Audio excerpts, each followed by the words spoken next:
it for ourselves.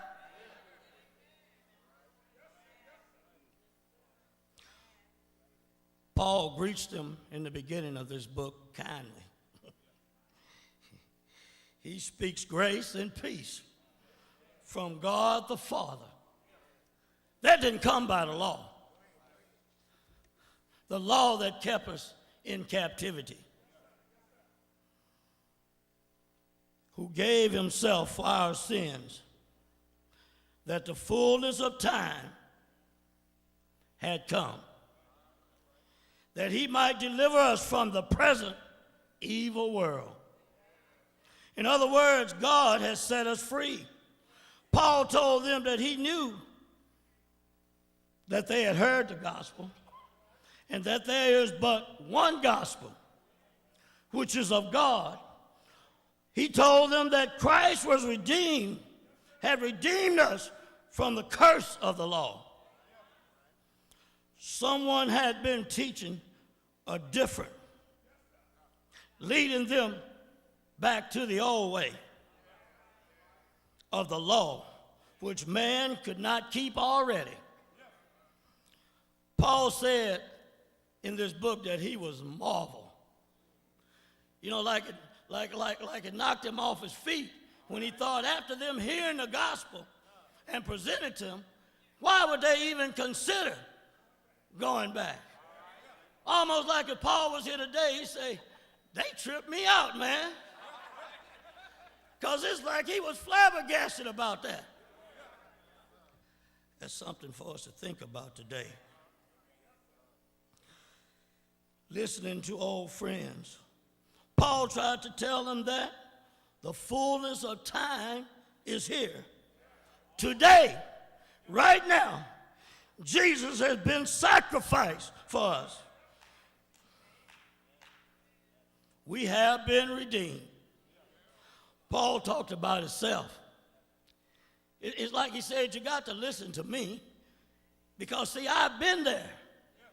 I used to persecute the church of Christ where we are now. If I can't tell you no better, nobody can.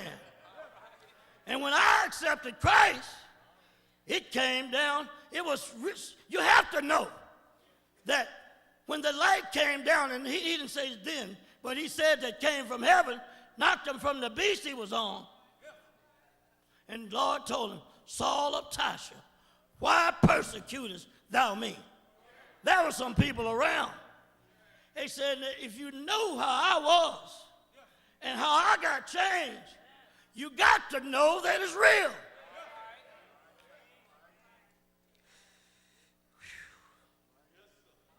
He knew they already knew the truth.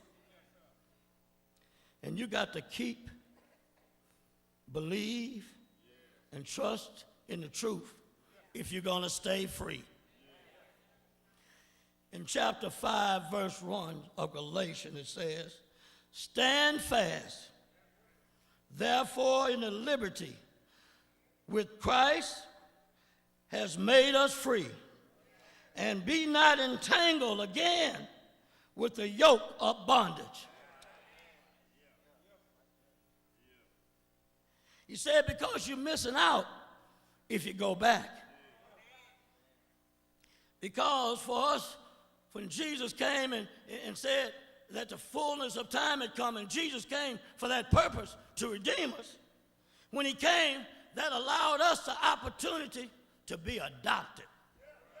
To be adopted as sons. Things were different. We didn't have to worry. We didn't have to fight no more. We were adopted by the king. We became princes, queens. We were heirs to the kingdom. God's children. We have everything. Everything is under us. Why are you going to go back to poverty? Paul said, you got to listen to me. We have riches and glory. A mighty freedom.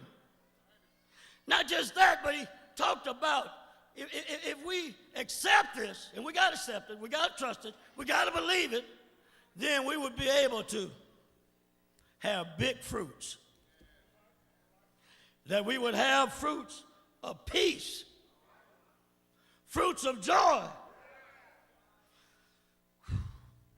We'll be able to tell the devil, time is up. Fruits of love, long suffering, gentleness, godliness, faith, meekness, temperance, against which there is no law. See, this didn't just happen for Paul. Many of them in the Bible it happened for. Their time was up. Even in healing, they understood that time was up. And by the grace of God, anything could happen. Anybody could be made whole if they just believe. One of the persons was the lady with an issue of blood. For 12 years, she had been in bondage with this sickness. She was bleeding for 12 years. She had gone to man, gone to the doctors, gone everywhere trying to be healed. But she was in a crowd one day, and she saw Jesus. Now, she wanted to get to Jesus. Undoubtedly, she was believing. She said, if I could just touch the hem of his garment, I know I'll be made whole. Yes, sir. She said, it's time up, devil. You can't hold this to me no more. You can't keep me down. You can't make me sick. Time's up. Some of you got illnesses out there today. You need to tell the devil, time's up. My fullness of time has come. It's all over. I know. The fullness of your time's got to come. You got to believe. You got to trust. Time's up, Satan. We have to stand and stop going back into bondage. The bondage of sin. Trust the true judge that sacrificed his life for us. Time is up because the fullness of Jesus Christ's time has already come. And see, it doesn't matter. There might be someone who don't know God. Or you might be like the people of Galatians. You found him, you knew him, but you tried to backslide. It don't matter. All you got to do is trust and believe that the fullness of time had come. And say to the devil, time is up. What time is it? Time is up for the devil. Woo. You know, that's got to be all right. See, what this really meant was Jesus, that God loved us so much that he went to a lot.